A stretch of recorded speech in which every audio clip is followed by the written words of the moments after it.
ಹಾಲಿನ ದರ ಕಡಿತ ಮಾಡ್ತಾ ಇದ್ದಾರೆ ಸರ್. ಏನ್ ಹಾಲಿನ ದರ?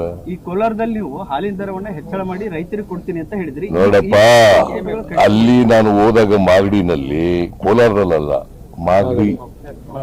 ಮಾಗಡಿನಲ್ಲಿ ಬಹಳ ಜನ ಮಿನಿಸ್ಟ್ರಿಗಳು, MLAಗಳು, ರೈತರು ಮತ್ತೆ ಮಿಲ್ಕ್ ಯೂನಿಯನ್ನವರು, ಬೆಂಗಳೂರು ಮಿಲ್ಕ್ ಯೂನಿಯನ್ನವರು ಒತ್ತಾಯ ಮಾಡಿದ್ರು. ನಮಗೆ ಬೇರೆ ರಾಜ್ಯಗಳಿಗಿಂತ ಬಹಳ ಕಡಿಮೆ ಇದೆ ಕರ್ನಾಟಕದಲ್ಲಿ ಮಾರಾಟದ ಬೆಲೆ ಮತ್ತೆ ಕೊಂಡ್ಕೊಳ್ತಕ್ಕಂಥ ಬೆಲೆ. ನಮ್ಗೆ ಹೆಚ್ಚು ಕೊಡಬೇಕು, ರೈತರಿಗೆ ಬಹಳ ಕಷ್ಟ ಆಗಿದೆ.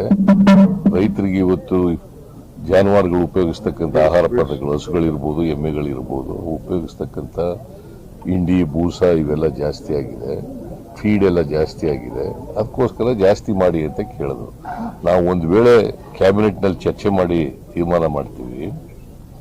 ಒಂದು ವೇಳೆ ಜಾಸ್ತಿ ಮಾಡಿದ್ರೆ ಅದನ್ನ ಸಂಪೂರ್ಣವಾಗಿ ರೈತರು ಕೊಡಬೇಕು ಅಂತ ಹೇಳಿ ನಮ್ಮ ಭಾಗದಲ್ಲಿ ಒಬ್ರು ಮಾತಾಡಿದ್ರೆ ಹೇಳ್ತೀನಪ್ಪ, ಅದೇ ಅವ್ರು ಮಾತಾಡ್ತಾವ್ರೆ. ನಮ್ಮ ಭಾಗದಲ್ಲಿ ಹಾಲಿನ ದರವನ್ನ ರೈತರಿಗೆ ಕೊಡಬೇಕಾಗಿದ್ದು 1 ರೂಪಾಯಿನ ಕಡಿತ ಮಾಡಿದ್ರು. ಅವ್ರು ನಿರ್ಧಾರ ತೆಗೆದುಕೊಂಡ್ರು, ಏನು ಮಂಡಳಿ ಒಕ್ಕೂಟದವರು ನಿರ್ಧಾರ ಮಾಡಿ ರೈತರಿಗೆ ಕೊಡಬೇಕಾಗಿದ್ದ ಉತ್ಪನ್ನ. ನಾನು ಹಿಂದಿಗೆ ಹೇಳಿದ್ದೀನ, ಮುಂದಕ್ಕೆ ಹೇಳಿದ್ದೀನಿ. ಅಲ್ಲ, ನಾನು ಹೇಳಿರೋದು ಎಲ್ಲಿಗ್ರಿ?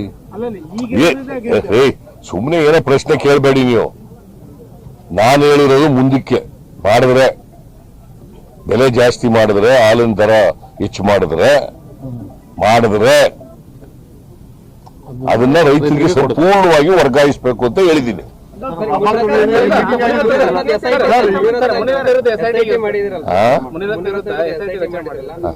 ಸರ್ಕಾರ ಟಾರ್ಚರ್ ಕೊಡಕ್ ಮಾಡ್ತಾ ಇದೆ, ನಾನು ರಿಸೈನ್ ಮಾಡ್ತೀನಿ ಅಂತ ಹೇಳಿದ್ದಾರೆ ಸರ್. ಜೊತೆಗೆ ನಮ್ಗೆ ನಾವು ದ್ವೇಷದ ರಾಜಕಾರಣ ಮಾಡಲ್ಲ ಯಾರ ಮೇಲೂ. ಈಗ ಅಫೆನ್ಸ್ ಮಾಡುವಂತ ನಾವು ಹೇಳಿದೀವ ಯಾರಿಗಾರು?